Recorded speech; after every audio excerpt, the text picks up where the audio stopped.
You can tell a lot about a person by the way they care for living things. And my mom? She didn't just grow flowers. She grew peace, kindness, and patience in every single petal. That's why the day the HOA tried to take her flowers, it felt like they were trying to take a part of her soul. It started early one summer morning. The sun had just begun to rise, soft and golden, touching the tops of the roses in her front yard. Mom was outside with her watering can, humming that same old tune she always did, a tune that meant everything was right in the world. The air smelled of jasmine and wet earth, and the whole neighborhood seemed calm. Then came the sound of tires crunching on gravel. A black SUV rolled up, shiny and official-looking. The kind of car that always meant trouble when you lived in a neighborhood ruled by an HOA. Out stepped two people with clipboards, sunglasses, and the kind of smiles that didn't reach their eyes. They said they were there for an inspection. Mom smiled, as she always did. "Of course, dears," she said. "Take your time, but be careful of the lilies. They bruise easy." They didn't laugh. One of them looked down at his clipboard and said in a sharp voice, "Mrs. Carter, we've received complaints. Your front garden doesn't meet community standards." Mom froze, her watering can mid-air. "Community standards?" she asked softly. "These flowers have been here for 20 years. The woman from the HOA took off her sunglasses and pointed to the row of planters by the porch. They need to be removed. The board voted on new guidelines last month. Only native plants are allowed. These aren't." For a second, I thought Mom would cry, but she didn't. She just looked at her flowers, her begonias, her lilies, her bright yellow marigolds, and then back at the woman. "These flowers were here before your rules," she said quietly. "Before half the houses in this neighborhood." The man from the HOA sighed. "Rules are rules. Ma'am?" They handed her a paper, a notice demanding she remove all her non-native plants within 10 days or face a fine of $500 per day. $500 a day. Mom didn't say a word. She just watched them drive away, the paper fluttering in her hand. The wind caught it and almost tore it loose, but she held on tight, her fingers trembling. That night, she didn't eat dinner. She just sat on the porch, watching her flowers sway in the moonlight. "They don't understand," she whispered. "These flowers are like my children. I've grown every one of them from seed. I didn't know what to say. I'd seen her survive storms, heartbreaks, even losing my dad, but this small act of control by people who didn't understand beauty or effort or history, this broke something in her.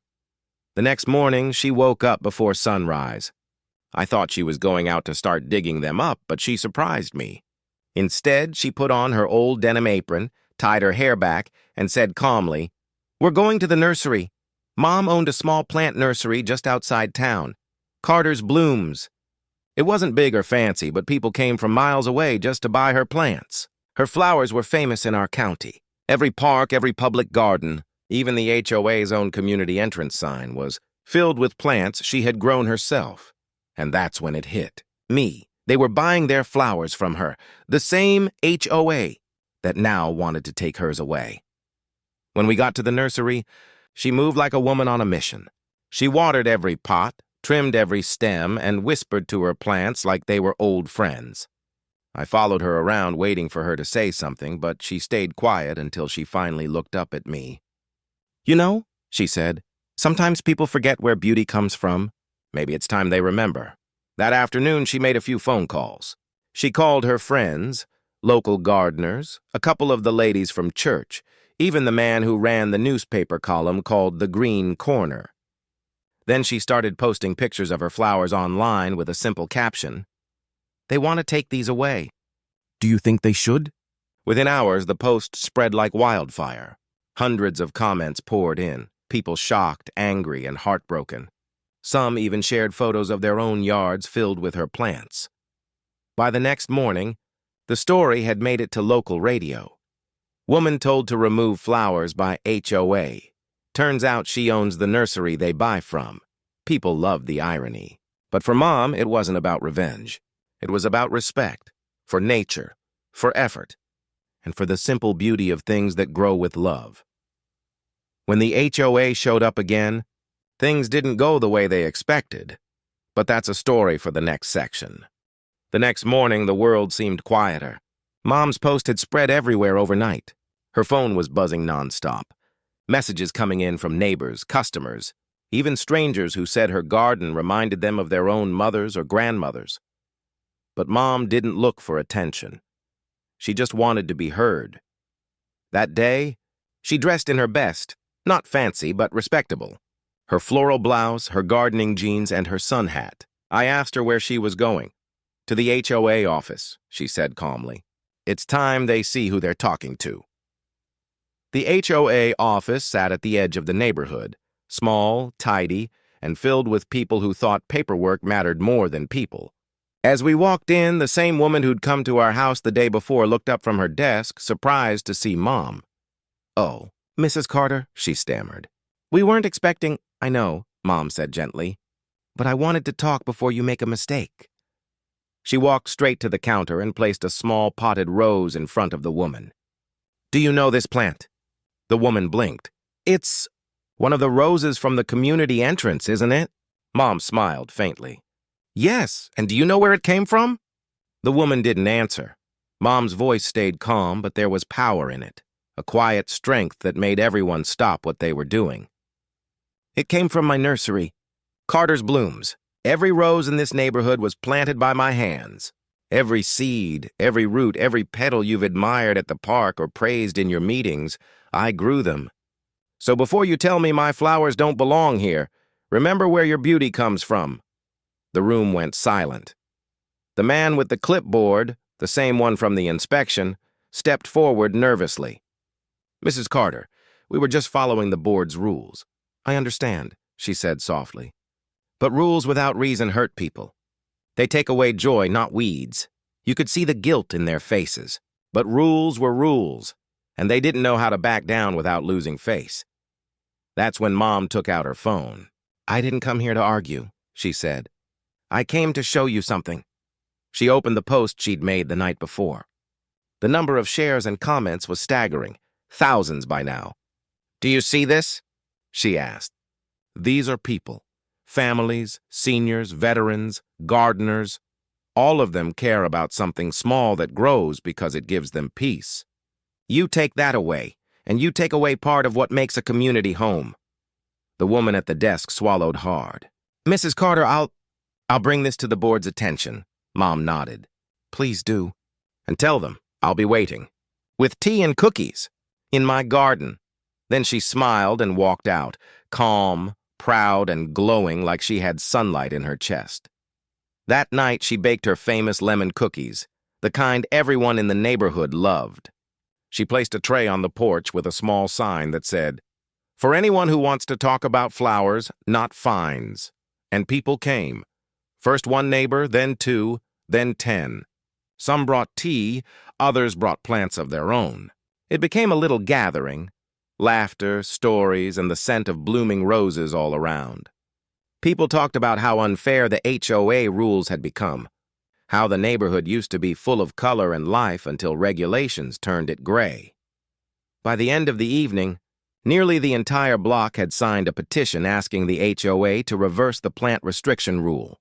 Mom didn't have to yell or threaten. She won hearts the same way she'd grown her flowers, with patience and warmth. A few days later, the HOA called a meeting. They tried to sound official, but everyone could tell the pressure was on. The local newspaper had already published a story titled, "The Flower Lady vs. the HOA." Even the County Garden Club had gotten involved, calling the new plant rule a danger to local biodiversity. When Mom walked into the meeting, people stood and clapped. She blushed, waving her hand modestly. "Oh, now don't make a fuss.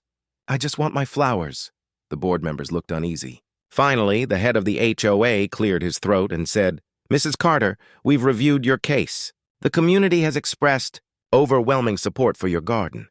The board has voted to suspend the non-native plant restriction. In other words, she won. But instead of gloating, she smiled kindly and said, 'Thank you. I only ask one more thing. Let's plant something together next spring. Something everyone can enjoy.' You could feel the room soften. For once, everyone seemed human again." Later that week, the HOA members, the same ones who had threatened her, came by the house with a small gift basket and an apology. Mom accepted it with grace, then handed each of them a flower from her garden. "This one's for you," she said to the woman who'd handed her the fine notice. "You'll be surprised how much happier your porch will look with a little color." The woman smiled sheepishly. "Maybe I will, Mrs. Carter. Maybe I will." Over the next few months, things started to change around the neighborhood. People began planting again, roses, tulips, sunflowers. The gray lawns turned to rainbows. Even the HOA office had a few hanging pots outside their door. One day, I caught Mom looking out the window at all the color around her. She smiled, eyes sparkling, and said softly, "You see? Beauty spreads when you don't fight it."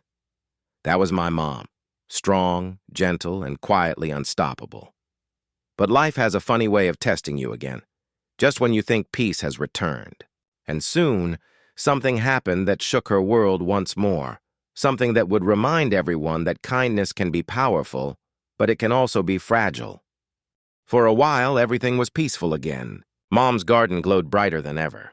The bees returned, the butterflies danced in the sunlight, and the neighborhood felt alive, almost like it was breathing again. People began stopping by just to talk with her, to ask for gardening advice or share stories about the plants she'd given them. They started calling her the Flower Lady, a title that made her blush every time. She'd laugh and say, "Oh, I'm just a woman with a watering can and too much love for dirt." But deep down, we all knew she was something more.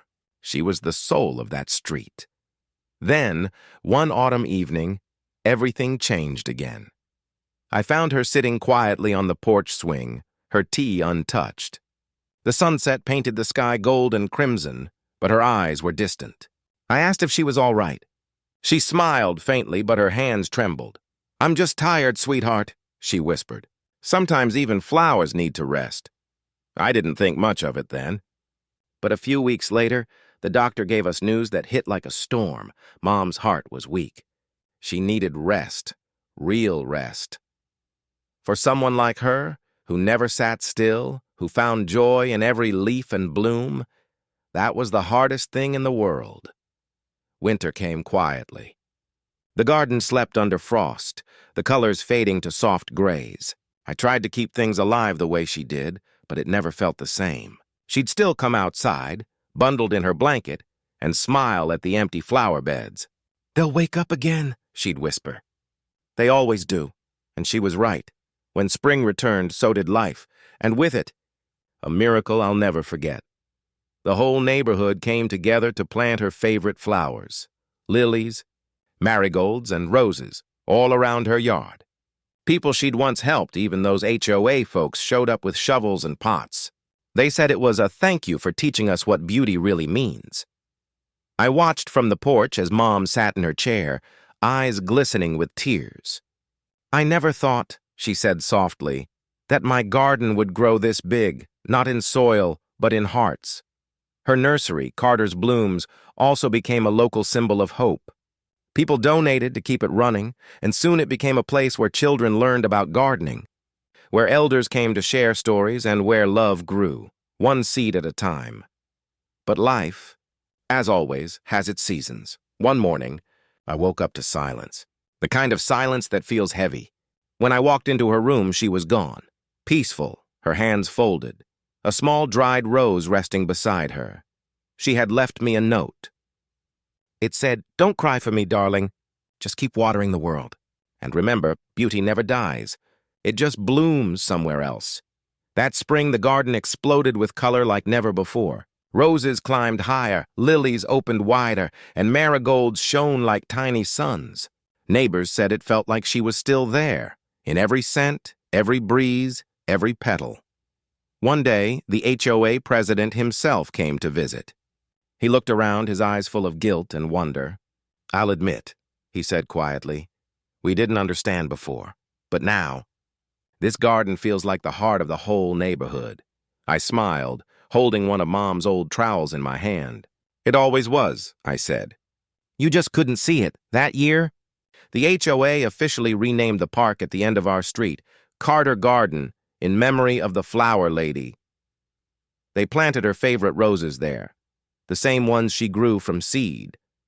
And every spring, the children of the neighborhood come with watering cans and plant something new.